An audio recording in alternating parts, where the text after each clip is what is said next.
네, 여러분 안녕하세요. 반갑습니다. 오늘 우리나라 증시는 코스피, 코스닥 모두 큰 폭의 상승세를 보여주었습니다. 일단 코스피 같은 경우에는 오늘 장중에 플러스 1.86%까지 상승했고요. 코스닥은 플러스 1.36%까지 상승을 보였습니다. 정말 이제 11월 달이 시작하고 나서 정말 기분 좋은 초반 출발이다 라고 볼 수 있겠는데요. 이번 주에 미국의 FOMC 이슈 빅 이벤트가 있습니다. 그러다 보니까 앞으로 FOMC에서 파월 의장의 발언, 워딩에 따라서 매파적일지 비둘기파적일지 여부에 따라서 우리나라 증시도 향방이 갈리겠습니다. 자, 그런데 이렇게 FOMC 이슈 물론 이제 중요하다는 거 이제 우리가 모두 알고 있습니다. 그런데 앞으로 우리나라 증시가 다시 한번 상승 추세를 이어가기 위해서 현재 필요한 게 무엇인지, 시장 참여자들이 가장 원하는 게 무엇인지를 알아야 우리가 앞으로 급등 나올 종목을 미리미리 선침해할 수 있겠습니다. 지금 우리나라 코스피, 코스닥은 이렇게 일봉상에서 쭉 보시게 되면은 여기 보이시는 7월 달부터 하락세를 이어 시작하게 되면서 코스피, 코스닥 모두 아직까지 부진한 흐름을 보이고 있습니다. 방향성 자체도 아직까진 정해지지 않은 구간이기 때문에 지금 당장에 또 대형주를 매수하기에는 좀 애매모호한 시장이다 라고 모두 알고 계실 겁니다. 특히 우리나라 증시가 이렇게 양시장, 코스피, 코스닥 모두 부진한 흐름을 보이고 있음에도 불구하고 나스닥 한번 볼게요. 미국의 이제 다우지수, 나스닥 지수, 그리고 S&P 500 지수가 있죠. 나스닥은 대부분 기술주가 상장되어 있는 기업이고요. 대부분의 IT 기업 아니면 제약바이오 이런 기업들이 상장되어 있는 곳이 나스닥이다 라고 보시면 되겠습니다. 대부분 IT 기업, 거대 공룡 기술주들 보통 FANG라고 하죠. 이런 대형 기술주가 상장되어 있는 곳이 바로 나스닥입니다. 그래서 이 나스닥 지수 향방에 따라서 우리나라 증시도 방향성이 결정되기도 하는데요. 아까 보셨던 우리나라 증시는 코스피, 코스닥 모두 하락세를 이어가고 있음에도 불구하고 나스닥은 보신 것처럼 11월 1일자 기준으로 종가 사상 최고치를 기록하고 있습니다. 아니, 우리나라가 보통 중국이랑 미국, 중국 GDP 의존도가 매우 높기 때문에 보통 장중에는 중국 증시 영향을 받고 아침이나 아니면 또 장중에 미국 나스닥 선물 지수 받기 때문에 중국, 미국 증시가 올라가게 되면 우리나라 증시도 올라가는 거 아닌가? 라고 생각하시는 분들 계실 거예요. 그런데 지금 여기 보시는 나스닥 종합 지수 흐름만 보더라도 어떻게 된 게 나스닥은 신고가를 이어가고 있는데 왜 우리나라 증시는 계속해서 바닥에서 좀처럼 탈출하고 있지 못하고 있을까요? 이러한 요인들을 먼저 우리가 파악해야 시장에서 어떤 종목을 미리 급등전에 선침할 수 있는지 우리가 알 수 있습니다. 본격적으로 시작하기 전에 하단 버튼 구독, 좋아요 눌러주시면은 이후 영상이 올라왔을 때도 미리미리 알림 받아서 유용한 정보들을 받아볼 수 있을까요? 꼭꼭 구독과 좋아요 부탁드리겠고요. 지금 이렇게 우리나라 증시가 이제 미국의 나스닥 신고가와는 다르게 왜 하향세를 이어가고 있느냐? 일단 원인들을 차례대로 짚어볼게요. 일단 첫 번째는 기본적으로 중국 헝다그룹 파산 이슈 아시죠? 아직까지 불확실성이 가중되고 있기 때문에 이러한 요인이 우리나라에 좀 불확실성 요인으로 작용하고 있습니다. 두 번째로는 중국과 호주 간의 원자재 전쟁으로 인해서 중국에 석탄이 없습니다. 수입이 안 돼요. 그러다 보니까 중국 대부분 공장이 셧다운, 문 닫았습니다. 중국은 이제 세계의 공장이라고 하죠. 그래서 우리나라뿐 아니라 미국 그리고 이 이외의 유럽 선진국들이 중국에 대부분 공장을 세웠습니다. 물론 이제 우리나라 같은 경우는 탈중국화가 일어나고 있긴 하지만 여전히 글로벌 대부분의 기업들은 중국에 대한 의존도가 높다는 점. 그런데 이런 중국 대부분 공장이 셧다운, 문을 닫고 이제 공장 운용을 멈추다 보니까 대부분의 이제 글로벌 상장사들이 상반기 대비 하반기에는 경기 둔화 여전히 작용하고 있다라는 요인이 두 번째고요. 그리고 세 번째로는 뭐가 있을까요? 세 번째로는 혹시 알고 계신가요? 첫 번째 이슈는 물론 다 알고 있습니다. 두 번째 이슈는 모르시는 분들 계실 텐데 그래도 어느 정도 몇몇 분들은 아실 것 같아요. 자, 그리고 세 번째로는 바로 뭐가 있느냐? 바로 미국과 중국 간 그리고 우리나라 직접적인 수출 판로에 있습니다. 무슨 말이냐? 첫 번째, 두 번째는 제가 설명드리면 대충 이해를 하실 겁니다. 세 번째 이슈는요. 미국이 중국 간 무역 전쟁이 있었던 때 기억나시나요?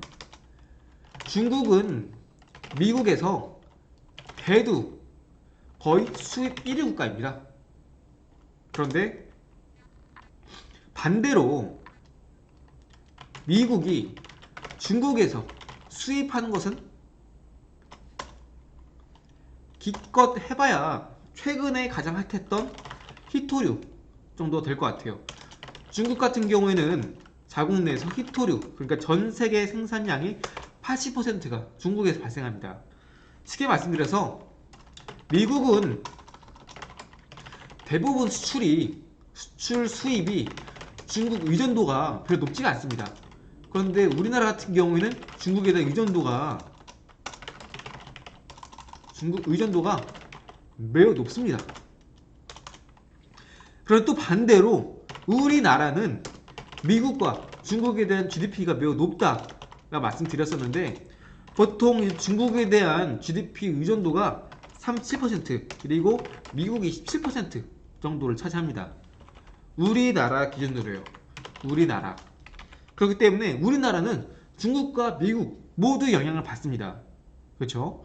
그런데 반대로 미국은 대부분의 이제 글로벌 경제 흐름을 좌지우지하기 때문에 중국뿐 아니라 이 이외에 유럽 주요 선진국 프랑스, 독일, 영국 등 이런 기업들이 되겠죠.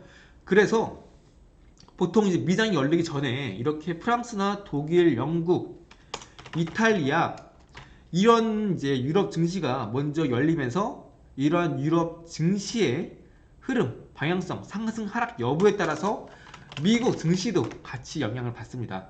쉽게 말씀드려서 지금 현재 미국이랑 중국 G2 국가 모두 경기 둔화 우려 이야기가 나오고 있는데 우리나라는 미국과 중국 이 두 국가만 해도 GDP 의존도가 50%가 넘습니다. 그런데 미국 같은 경우에는 아까 말씀드린 대로 유럽 의존도가 가장 높고요. 그리고 무역 전쟁을 하더라도 중국에 대해서 수출 수입 의존도는 비교적 적다. 수입이라고 해봐야 이제 아까 말씀드린 히토류 쪽이고요. 그리고 중국에서 미국에 수입하는 것은 대두가 전세계 1위를 차지하고 있기 때문에 아무래도 우리나라 같은 경우에는 아까 전에 첫 번째, 두 번째, 세 번째 요인을 모두 고려한다면은 여전히 우리나라 증시가 비교적 나스닥 지수 대비 지수가 하여 있다는 점 또한 그렇게 뭐 이상한 점 또한 없습니다. 그렇기 때문에 이렇게 미국 나스닥 종합 지수 흐름에 비해서 우리나라 증시가 이렇게 뒤떨어지고 있는 흐름을 보이고 있는 것은 어찌 보면 당연하다. 이렇게 이해하시면 되겠고요. 그리고 이제 추가적으로 마지막 말씀드리면은 아무래도 환율 상승에 따른 외국인 수급이 좀 불안정하다 하는 것도 마지막 요인을 꼽을 수 있겠죠. 자, 그럼 이제 본론으로 들어갈게요. 앞으로 우리나라 증시가 상승으로 이어지기 위해서는 어떻게 해야 될까요? 아까 말씀드린 중국의 공장 셧다운 요인이 빨리 해결이 돼야겠죠. 그리고 두 번째로는 지금 현재 미국 물류 대란이 정말 심각합니다. 그래서 지금 바이든과 문재인 대통령이 서로 협력 체제를 구축해서 물류 대란을 해결하자라는 뉴스도 이야기가 나온 상황입니다. 쉽게 말씀드려서 이 원자재 그리고 물류 대란 이 두 가지가 해소가 되어야 됩니다. 그렇기 때문에 전력설비, 물류대란 이 두 가지가 매우 중요합니다. 그래서 이 두 가지가 해소가 되어야 우리나라 증시가 올라갈 수 있기 때문에 이 두 가지 업종 섹터를 우리가 집중적으로 체크해서 관심 종목을 뽑아야 수익이 날 수 있는 구조다 라고 말씀드릴 수 있겠습니다. 자, 그럼 전력설비 한번 알아볼게요. 대표적으로 서전기전이라는 기업이 있죠. 근데 이 서전기전은 과거에 원전 관련주로도 한번 부각이 됐기 때문에 일봉상에서 볼게요. 일봉상에서 이제 서전기전 보시면은 아직까지 5일선 돌파하지 못했지만 전일의 고가 있죠. 15,500원 장중에 돌파 여부 확인되면은 매수 관점 이용하겠습니다. 그리고 그 이외에 대한전선도 있습니다. 대한전선도 같이 전력설비 쪽에 속하고요. 중국 공장이 전력 수급 부족으로 인해서 셧다운에 위치해 있기 때문에 대한전선 또한 관련주로도 부각이 되겠습니다. 그리고 이 이외에 일진전기도 관련주로 부각이 되는데요. 일진전기 보시면은 보시나요? 아까 전에 처음 보셨던 관련주 서전기전과 마찬가지로 일진전기도 월요일날에 고가 5,740원 돌파하면서 5일선 돌파가 확인이 된다면은 매수 타점으로 잡을 수 있겠습니다. 자, 그 이외에 물류대란 하면은 여러분들이 가장 먼저 떠오르시는 게 어떤 거세요? 저는 가장 먼저 떠오른 건 이제 한솔 로지스틱스가 가장 먼저 떠오릅니다.